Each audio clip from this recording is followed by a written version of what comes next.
The story does not begin with music. It begins with a single light hanging over an empty stage, the kind of light that makes every forgotten truth visible if you stare long enough. In that stillness, the echoes of a legendary band whisper things the world was never meant to hear. For decades, people believed the shine, the horns, the fire, the harmony that felt almost holy. They saw triumph, but never the cracks running beneath it. Because behind the soaring vocals and platinum records lived a chain of secrets heavy enough to break any man carrying them.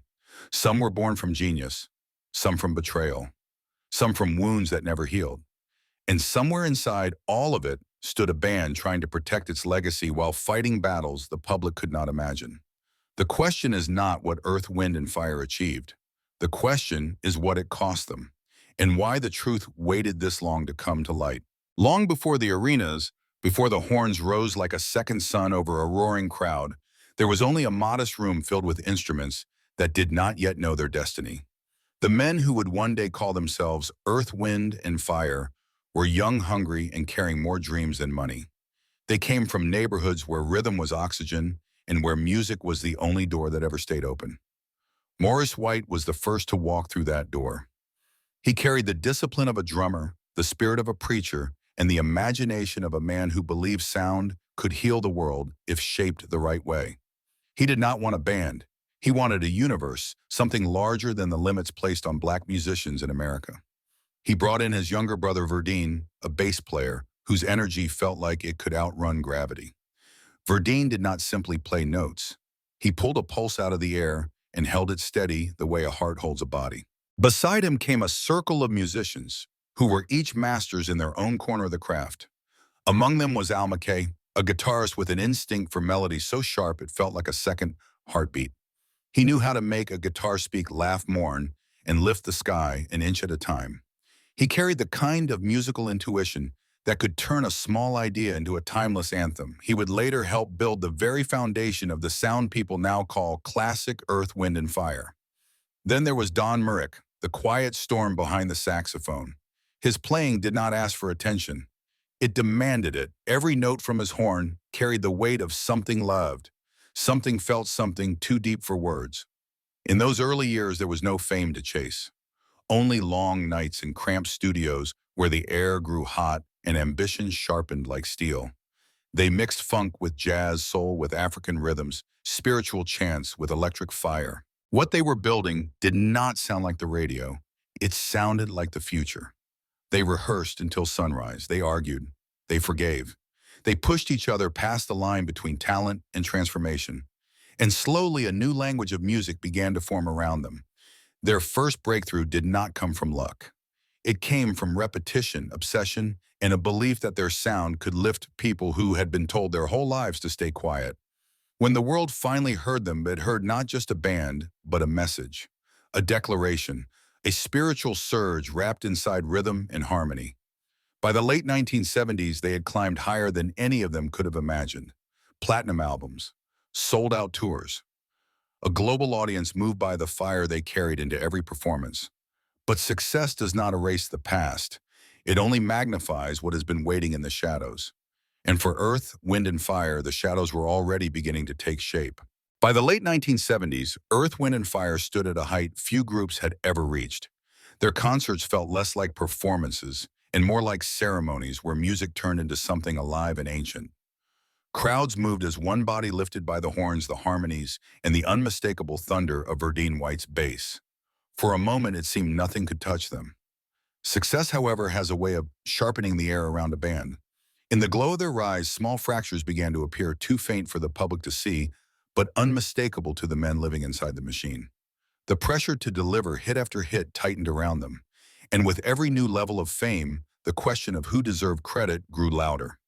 At the center of that quiet storm was Al McKay. He had helped craft some of the band's greatest anthems, including the song that would echo across generations, September.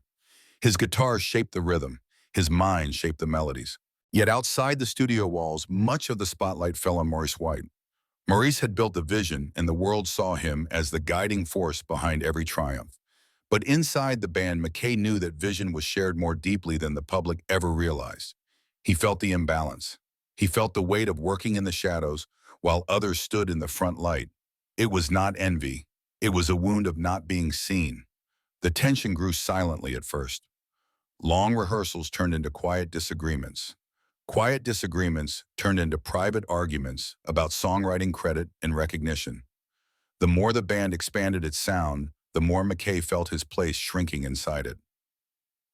Then came the shift in American music. The early 1980s brought a wave of electronic drums, synthesizers, and the mechanical polish of new wave. Maurice believed the band needed to evolve to stay alive. McKay believed their strength came from the earthbound warmth of real instruments, real hands, real breath. Neither man was wrong, but they were no longer moving toward the same horizon. By 1980, the unspoken divide finally broke open. McKay walked away citing creative differences, but the truth ran deeper. It was about acknowledgement. It was about respect. It was about feeling erased inside the very sound he helped build. His departure struck the band at its core. They lost not only a guitarist, but one of the architects of their identity. And though Earth, Wind, and Fire kept moving, something essential had shifted. The unity that once felt unbreakable began to loosen around the edges. The years that followed would test them even further. New albums, new sounds, new conflicts, and slowly the golden era that carried them through the 1970s began to fade into something heavier, something neither fame nor talent could outrun. Long before the headlines and the questions, Don Myrick was simply the man whose saxophone could make a room hold its breath. His notes carried a longing that felt older than any song, the kind of sound that left a mark on anyone who heard it. When he played the solo on Reasons, it was not just performance, it was confession. But brilliance rarely protects a man from the weight he carries. Touring took its toll.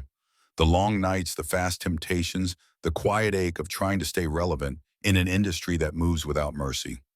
Like many musicians of the era, Myrick slipped into addiction, and the world around him grew heavier each year.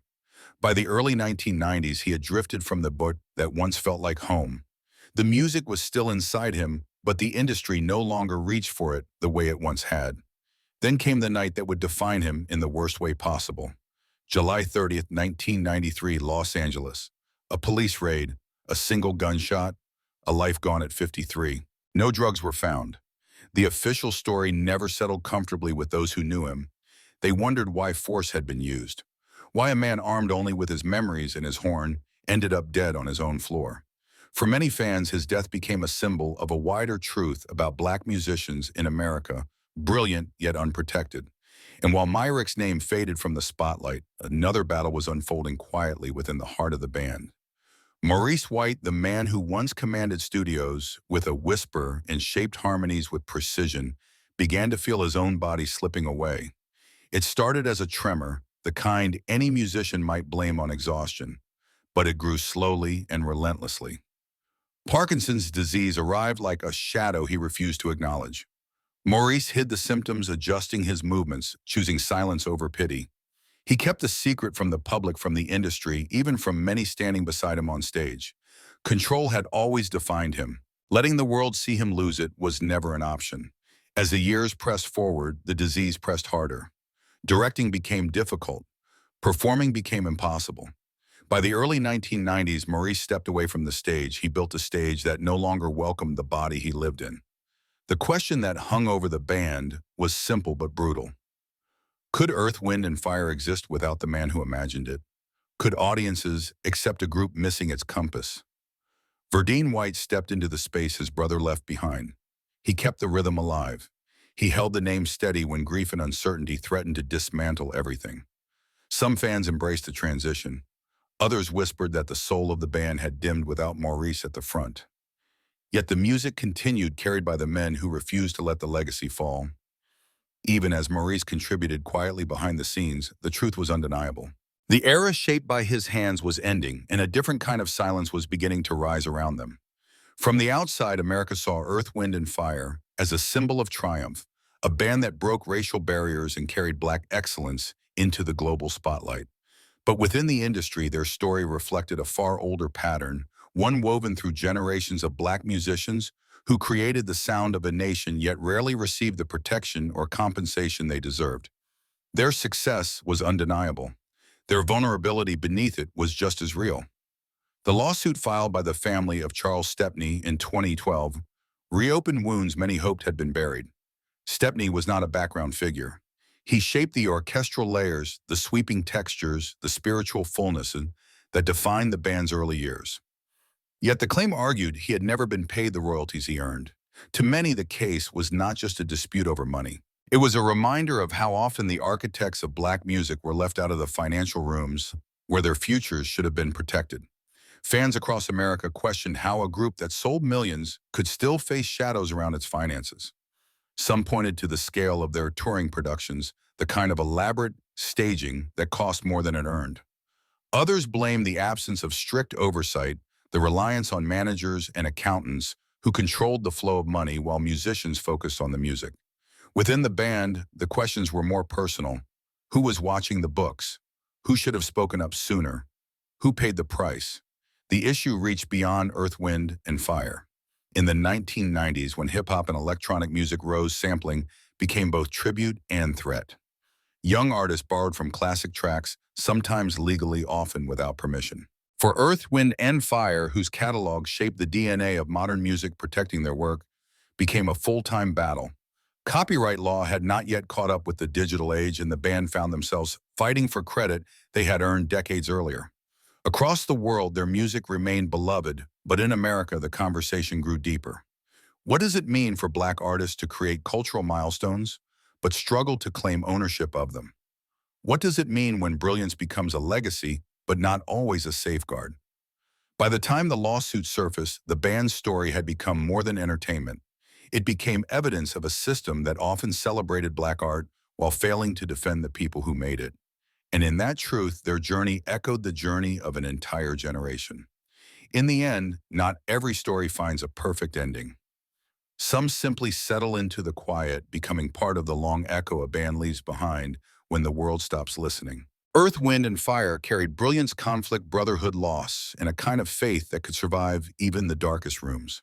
And their journey reminds us that legacy is rarely as polished as the music it creates. Maurice White's light did not fade when he stepped away from the stage. It shifted, becoming something steadier, something that lived in the hands and hearts of the musicians he trained, pushed, and believed in. Verdine White stood at the front of that responsibility. He kept the rhythm alive when the band's foundation shook, when illness, grief, and financial battles threatened to break everything apart. For the fans, the question of whether Earth, Wind, and Fire was ever the same without Maurice never had a simple answer. Some felt the spirit remained. Some felt the center had shifted forever. But the truth is that a legacy this large does not belong to one man. It belongs to every life shaped by the music, every memory carried forward by those who listened.